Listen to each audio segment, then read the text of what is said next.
Assalamualaikum warahmatullahi wabarakatuh. Kami dari kelompok 4 yang beranggotakan bersama saya ini Suatuma Nabilah dan teman saya Hasna Khairunisa, Norma Yolanda, dan Rismayanti.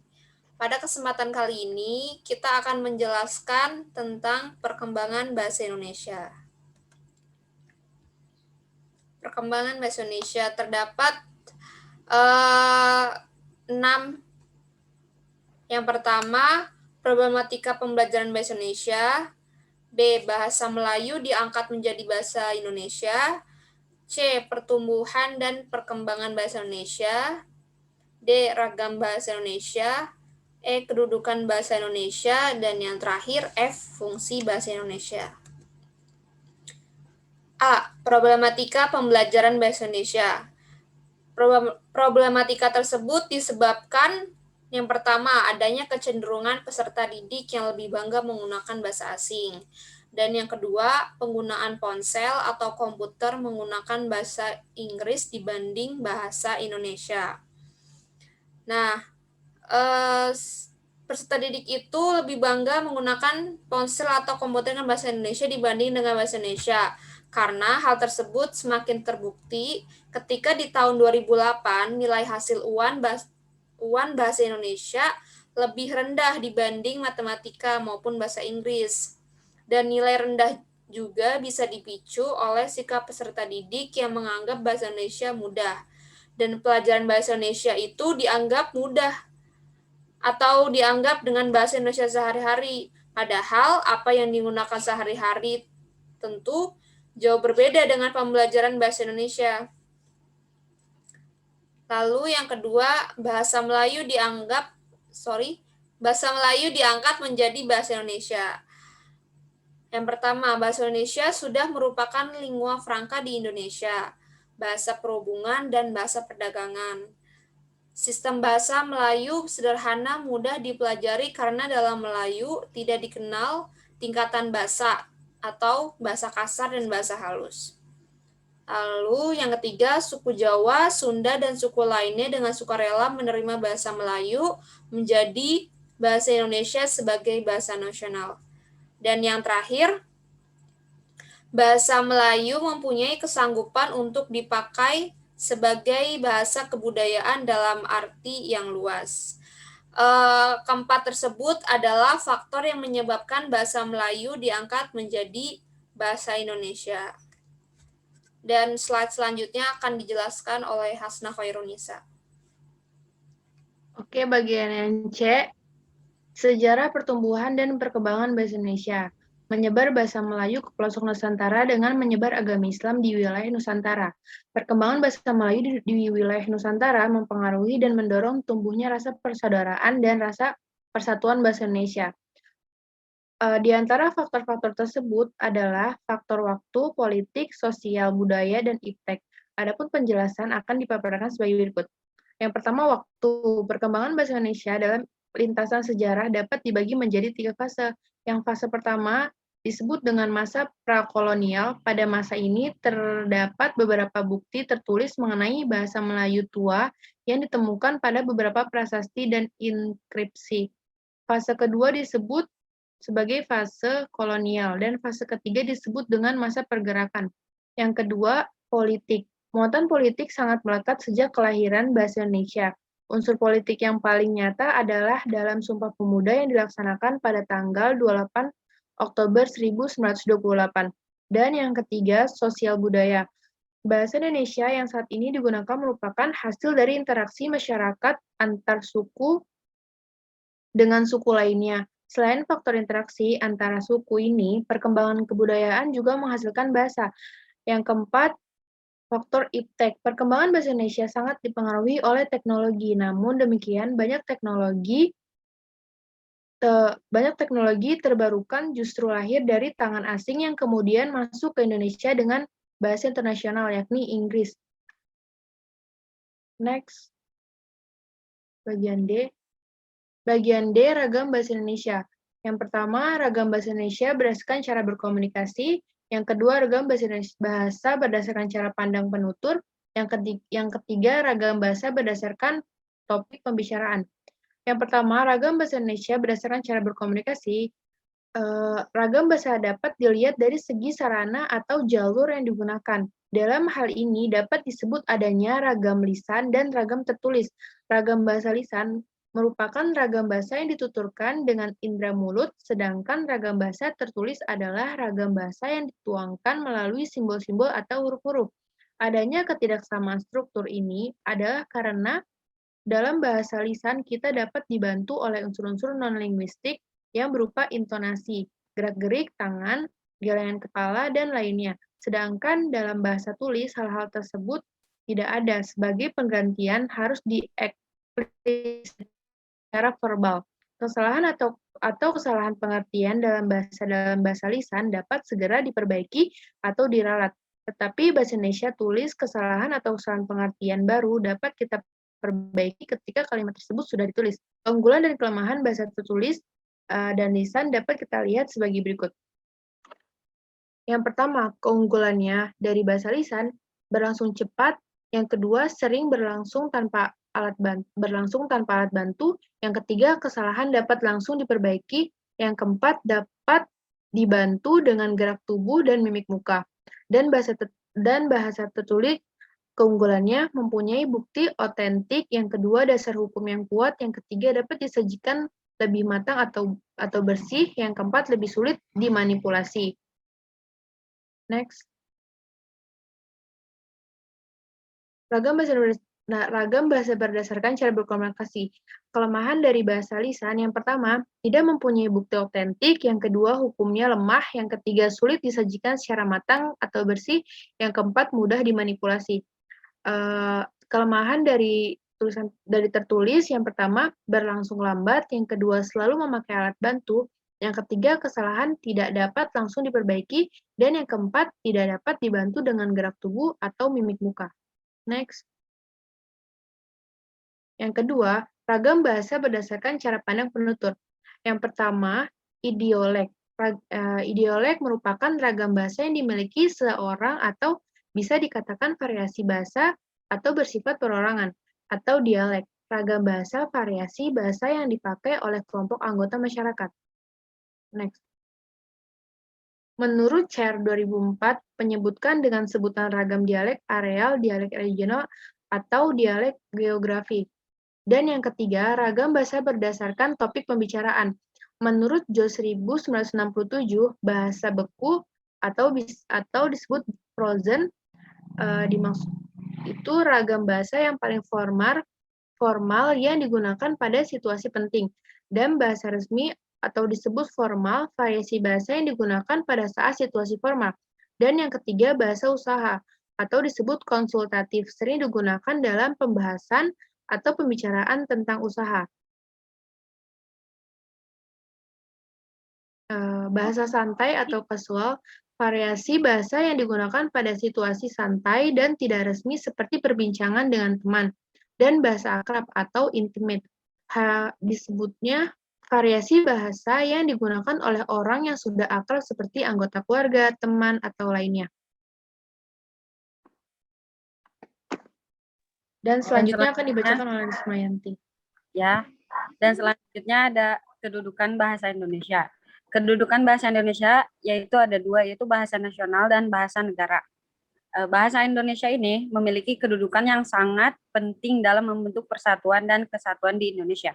Buktinya nyatanya terletak pada Ikrar Ketiga Sumpah Pemuda dengan bunyi kami putra dan putri Indonesia menjunjung bahasa persatuan, bahasa Indonesia, bahasa persatuan. Bahasa Indonesia ini kemudian ditegaskan kembali dalam Undang-Undang Dasar Republik Indonesia, yaitu bendera, bahasa, dan lambang negara serta lagu kebangsaan. Pasal 36 menyatakan bahwa bahasa negara ialah bahasa Indonesia. Kedudukan bahasa Indonesia ini terbagi menjadi dua bagian, yaitu bahasa nasional. Bahasa nasional yaitu ada lambang kebanggaan nasional lambang identitas nasional, alat penghubung antar budaya antar daerah, dan alat pemersatu bangsa. Lambang kebanggaan nasional yaitu sebagai lambang bahasa Indonesia memancarkan nilai-nilai sosial budaya luhur bangsa Indonesia dengan keluhuran nilai yang dicerminkan bahasa Indonesia. Kita harus bangga menjunjung dan mempertahankannya. Kedua yaitu ada lambang identitas nasional. Sebagai lambang identitas nasional, bahasa Indonesia merupakan lambang bangsa Indonesia. Hal ini berarti jika seorang menggunakan bahasa Indonesia, orang akan dapat mengetahui identitas seseorang, yaitu sifat, tingkah laku, dan wataknya sebagai bangsa Indonesia. Next, yaitu ada alat penghubung antar budaya dan antar daerah.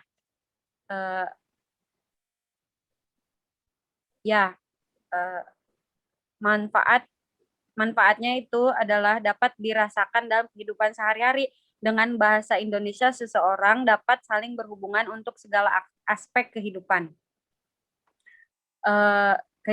Adanya bahasa Indonesia ini akan menjembatani komunikasi di antara mereka, sehingga lancarnya komunikasi ini tentu saja membuat segala aktivitas berjalan lancar dan dapat berkembang dengan baik dari segi ekonomi, sosial, budaya, dan lainnya.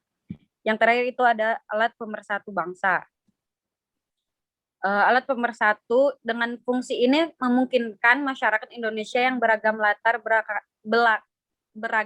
belakang sosial budaya dan berbeda-beda bahasanya dapat menyatu dan bersatu dalam kebangsaan, cita-cita dan rasa nasib yang sama.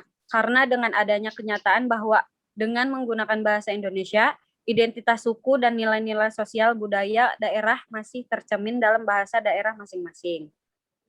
Yang kedua yaitu ada bahasa negara.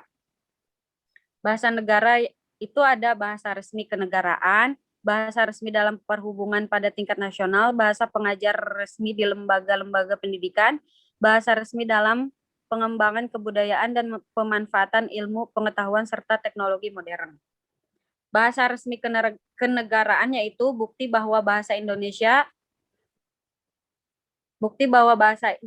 itu sebagai bahasa pengantar di lembaga-lembaga pendidikan, mulai dari taman kanak-kanak sampai dengan perguruan tinggi. Untuk mempelancar kegiatan belajar mengajar tersebut, materi pelajaran yang berbentuk media cetak hendaknya juga berbahasa Indonesia. Bahasa pengantar resmi di lembaga-lembaga pendidikan. Bahasa Indonesia dipikal sebagai bahasa pengantar lembaga-lembaga pendidikan mulai dari taman kanak-kanak sampai dengan perguruan tinggi. Seperti koran-koran, majalah tersebut menggunakan bahasa Indonesia. Dan ada juga bahasa pengajar resmi di lembaga-lembaga pendidikan. Bahasa di lembaga-lembaga pendidikan yaitu kepentingan perencanaan dan pelaksanaan pembangunan serta pemerintah. Bahasa Indonesia dipakai dalam hubungan antar badan pemerintah dan penyebarluasan informasi, dalam hubungan antar badan pemerintah dan penyebarluasan informasi kepada masyarakat. Sehubungan dengan itu, hendaknya diadakan penyeragaman sistem administrasi dan mutu media komunikasi massa. Tujuan penyeragaman dan peningkatan mutu tersebut agar isi atau pesan yang disampaikan dapat dengan cepat dan tepat diterima oleh masyarakat. Dan terakhir ada bahasa resmi dalam pengembangan kebudayaan dan pemanfaatan ilmu pengetahuan serta teknologi modern, yaitu kebudayaan nasional yang beragam berasal dari masyarakat Indonesia yang beragam pula dalam penyebarluasan ilmu dan teknologi modern agar jangkauan pemakaiannya lebih luas. Penyebaran ilmu dan teknologi ini baik melalui buku-buku pelajaran atau buku-buku populer, majalah-majalah ilmiah maupun media cetak lain hendaknya menggunakan bahasa Indonesia. Dan selanjutnya akan dibawakan oleh teman saya. Ya, jadi saya akan melanjutkan yang selanjutnya itu fungsi bahasa Indonesia. Bahasa Indonesia merupakan bahasa kenegaraan yang kita pakai di negara Indonesia untuk berkomunikasi. Bahasa ini memiliki aturan yang cukup detail dalam pengaturan tata bahasa yang digunakan. Bahasa Indonesia merupakan bahasa formal yang ditetapkan di negara kita. Nah, bahasa ini memiliki dua fungsi, yaitu fungsi umum dan fungsi khusus. Yang pertama itu fungsi umum sebagai alat untuk mengungkapkan perasaan atau mengekspresikan diri. Itu bisa digunakan sebagai sarana ekspresi diri dalam arti media yang dapat kita gunakan untuk mencurahkan isi pikiran kita kepada orang lain. Nah, yang kedua itu sebagai alat komunikasi, sebagai sarana komunikasi dalam arti media yang digunakan sebagai penghubung antara kita sendiri dan orang lain. Nah, manusia ini memiliki dua cara berkomunikasi, yaitu verbal dan non-verbal. Berkomunikasi secara verbal dilakukan menggunakan alat media seperti lisan dan tulisan. Nah, sedangkan berkomunikasi menggunakan non-verbal menggunakan media aneka simbol, isyarat, kode atau bunyi. Nah, yang ketiga ini sebagai berinteraksi dan beradaptasi sosial. Pada saat beradaptasi di lingkungan sosial, seseorang akan memilih bahasa yang digunakan tergantung situasi dan kondisi yang dihadapi. Nah, yang keempat ini untuk terakhir fungsi umum sebagai alat kontrol sosial. Nah, sebagai alat kontrol sosial ini memiliki arti sebagai suatu media yang dapat mempengaruhi sikap, tingkah laku maupun kepribadian seseorang. Dengan bahasa Indonesia ini kita dapat mengubah sifat ataupun kepribadian seseorang hanya dengan kata-kata. Itu yang selanjutnya fungsi khusus. Nah, yang pertama mengadakan hubungan dalam pergaulan sehari-hari. Manusia adalah makhluk sosial yang tak lepas dari hubungan-hubungan komunikasi dengan makhluk sosialnya. Komunikasi yang berlangsung dapat menggunakan bahasa formal dan informal. Nah, yang kedua mewujudkan seni sastra untuk mewujudkan integrasi bangsa bisa dilakukan melalui seni dan sastra. Caranya adalah dengan menciptakan karya seni dan sastra yang bisa membangkitkan semangat perjuangan dan persatuan. Nah, yang ketiga mempelajari bahasa-bahasa kuno. Kebudayaan merupakan unsur penting yang tidak boleh dilupakan dalam sejarah Nusantara. Di antaranya ialah bahasa dan aksara yang kini mulai tersisihkan di zaman sekarang. Nah, bahasa ini menjadi bukti penting dalam peradaban manusia. Kemajuan peradaban suatu bangsa, baik Yunani maupun Romawi, dapat terekam sejarahnya karena penggunaan bahasa dalam tradisi intelektual. Nah, yang terakhir ini pengeksploitasi iptek.